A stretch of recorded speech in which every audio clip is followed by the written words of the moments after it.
Ermənistanın baş naziri Nikol Paşinyan Ermənistan və Azərbaycan arasındakı münasibətlərin inkişafından danışaraq, regionda qarşılıqlı ünsiyyət üçün praktik mexanizmlərin artıq bərpa olunduğunu və bunun davamlı sülhün əsasını təşkil edə biləcəyini vurğuladı.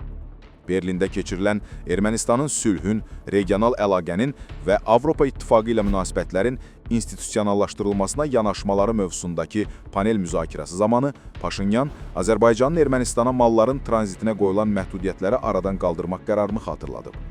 Mən bu qərarı və Azərbaycan prezidentinin bəyanatını yüksək qiymətləndirirəm. Çünki bu çox vacib və pozitiv hadisədir.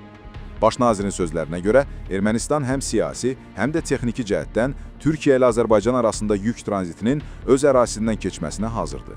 Mən əminəm ki, sülhün bərqərar olması üçün gündəlik çalışmaqla, Vaşinqton bəyannaməsinin mətnini və ruhuna riayət etməklə və bu prosesi poza biləcək narrativləri rədd etməklə Ermənistan və Azərbaycan hökumətləri iki ölkə arasında davamlı sülhü təsis edə biləcəklər, deyə Paşinyan bildirib.